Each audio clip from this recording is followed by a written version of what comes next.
Nós só vamos tratar aqui dos 6 artigos que vão cair na prova, tá? São eles artigos 13, 16, 20, 21, 22 e 24. Nós só vamos falar desses artigos, porque somente esses artigos serão cobrados na prova no que diz respeito aí à lei, né, de abuso de autoridade.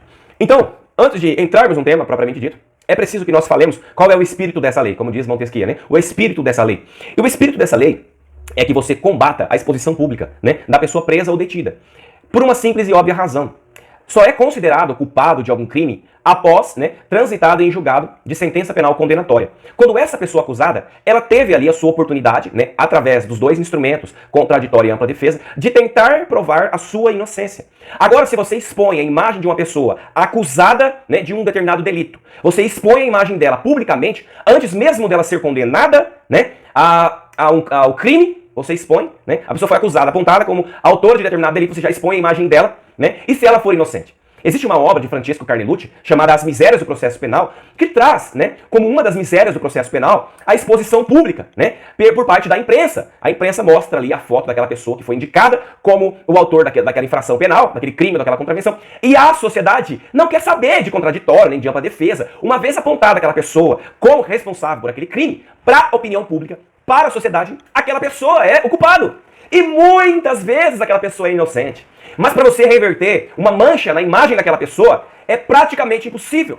Porque a sociedade vai ter aquela pessoa como culpada. A família daquela pessoa vai sofrer. Então perceba os danos que são causados a essa pessoa que foi antecipadamente, né, responsabilizada, culpada, acusada, né, e aí condenada pela opinião pública antes mesmo de ter aí o seu direito de ofertar, através do contraditório e da ampla defesa, as suas razões de inocência. Ok? Esse é o espírito da lei. Agora nós temos a Constituição Federal trazendo no artigo 5º, salvo o melhor juízo no inciso 2, a seguinte redação: ninguém será obrigado a fazer ou deixar de fazer alguma coisa a não ser que a lei determine. A não ser em virtude de lei. Então, a lei, né? A lei, ela vem no sentido, né, de dar eficácia a essa garantia constitucional, a de trazer aí medida assecuratória, de que nenhum cidadão, de que nenhuma pessoa humana vai ser exposta, constrangida a fazer alguma coisa que a lei não manda, ou obrigada a deixar de fazer alguma coisa que a lei autoriza, por quem quer que seja. Então o artigo 146 traz para todas as pessoas, e aqui não é exclusivamente para o servidor público, aqui é para qualquer um, né? Só para você ver o tanto que a lei repreende a questão do constrangimento legal. O artigo 146 fala que constranger alguém mediante violência ou grave ameaça, ou depois dele haver reduzido, por qualquer outro meio, a capacidade de resistência a não fazer o que a lei permite, ou a fazer o que a lei não manda, é um crime de constrangimento ilegal, onde tem por sujeito ativo qualquer pessoa, servidor público ou não. Tá? Aqui o artigo 146 do Código Penal é bastante amplo, mas veja e perceba bem que o legislador, ele tenta combater de toda forma a exibição ou constrangimento indevido ou ilegal, de tal maneira que inseriu, né, um artigo, um dispositivo direcionado para o funcionário público, direcionado para o servidor público. E é o artigo 13 da Lei 13.869 de 2019, a Lei dos Crimes de Abuso de Autoridade. E nessa lei, no artigo 13, direcionada para o sujeito ativo, o servidor público, esse servidor público, né, deve se policiar nas suas ações, porque está previsto para ele, especificamente, um crime, no artigo 13 da Lei dos Crimes de Abuso de Autoridade. E o que está escrito no artigo 3? Constranger o preso ou o detento. Qual é a diferença? Já te chama a atenção aqui. O preso é aquele que tem condenação definitiva. O detento é aquele que aguarda, né, é um preso provisório. É aquele que aguarda a condenação. Ou aquele ali que está sendo conduzido para ser ouvido em depoimento, logo após ser flagrado ou apontado como autor de um delito na presença da autoridade policial, que é o delegado de polícia. Então você vai constranger o preso ou o detento mediante quais condutas tua, servidor público? Mediante violência, grave ameaça, ou após reduzir a capacidade dele de resistência. Então você quer que o preso pratique alguma conduta, né, mediante violência, você violenta esse preso, agride ele, bate nele, obriga ele a praticar a conduta que você quer. E essas condutas que a lei nem manda ele praticar. Então você manda o preso mediante violência ou grave ameaça. Aí você não bate, mas você fala: se você não fizer, eu vou dar choque, eu vou te bater, eu vou te cortar, eu vou pegar alguém da sua família, eu vou fazer alguma coisa. Você pratica uma grave ameaça. Ou você algema ele, reduz a capacidade dele, segura o rosto dele e faz ele, contra a vontade dele, mostrar o rosto dele na imprensa. Então você está reduzindo a capacidade dele de resistência. E assim ele acaba mostrando o rosto sem a sua vontade. Então você está exibindo, constrangendo ele indevidamente. A exibir-se o seu rosto, ou ter parte do seu corpo exibido à curiosidade pública. Olha, pessoal, olha a população, veja o rosto dele, ele é algemado com a mão para trás, olha o rosto dele. Esse aqui foi o estuprador, esse aqui foi o homicida. E levanta o rosto e mostra. Não, é crime. Olha aqui a foto dele, não mostra o rosto, mas mostra a foto. Alguma coisa que vai identificar ele. A lei busca prevenir que pessoas inocentes não sejam expostas. Esse é o espírito da lei, porque depois ele pode ser morto até por algum justiceiro da sociedade, sendo ele inocente. Também você constrangeu o preso ou o detento, mediante violência, grave ameaça, ou depois de ter reduzido a sua capacidade de resistência. Você submete ele a uma situação vexatória. Você pega esse preso e obriga ele a beijar o outro preso. Obriga ele a algum vexame, a dançar. Você obriga ele a cantar alguma música, alguma coisa vexatória. Ou você submete ele a um constrangimento não autorizado em lei. Porque existem constrangimentos que a lei autoriza nós, policiais, autoridades, a submeter as pessoas.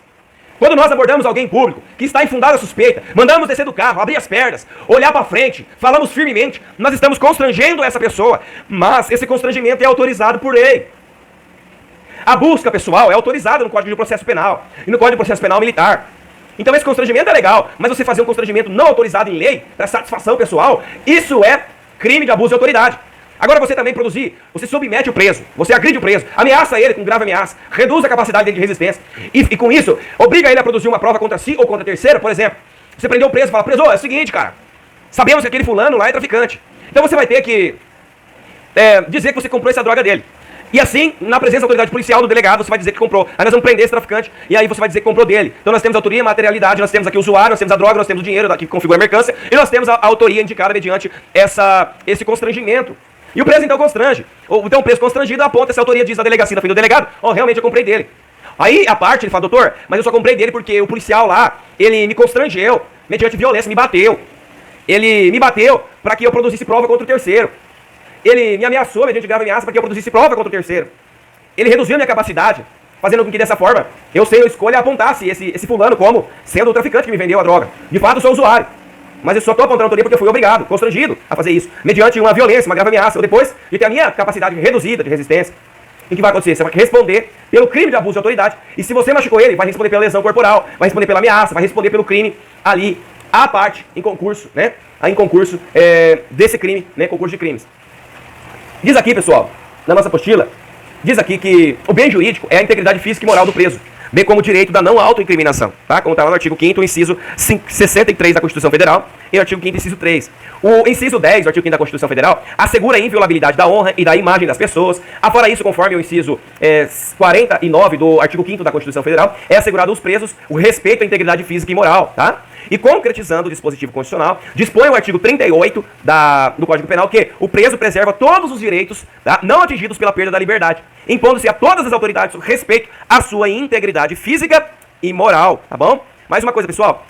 A primeira modalidade, né, aqui traz o material, traz assim, que a primeira modalidade de exposição ocorrerá na exposição indevida da imagem do corpo do preso ou detento à curiosidade pública. Você expõe, né, indevidamente a imagem do preso, né, ou parte do corpo dele à curiosidade pública, seja pessoalmente, né, a populares presentes no local, ou seja por intermédio de meios de comunicação ou ainda de redes sociais ou aplicativos. Também tem, né, dentro da primeira modalidade, a violência. Violência é a ação física sobre a pessoa submetida. Grave ameaça é a promessa de causar mal injusto e grave. A redução da capacidade de resistência ela poderá ocorrer, por exemplo, mediante aplicação de drogas ou mesmo privação de alimento ou água. A segunda modalidade de violência, de constrangimento, né, consiste em submeter a pessoa sob sob situação vexatória ou a constrangimento não autorizado em lei. O dispositivo é considerado revogador, né, do inciso 3 do artigo 350 do Código Penal. Veja bem, não haverá o crime quando a exposição, ainda que não autorizada pelo preso, estiver fundada no interesse público, como no caso do réu foragido, Código Civil, artigo 20. Então, se é um réu foragido, é outro caso, você está procurando ele, você vai expor a imagem dele.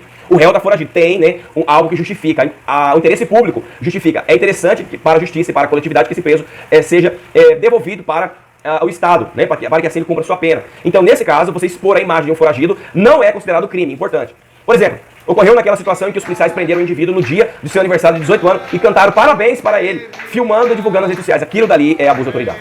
E a terceira modalidade, tá, de abuso de autoridade, é a modalidade de exibição indevida. O agente cometerá o crime quando forçar, mediante violência ou grave ameaça, ou redução da capacidade de resistência do preso, a produção de prova contra si ou contra terceiros. Como, por exemplo, confessar determinado crime ou indicar pessoas que praticaram o crime com ele, tá bom? É isso aí, pessoal. Dúvidas, comenta aqui embaixo.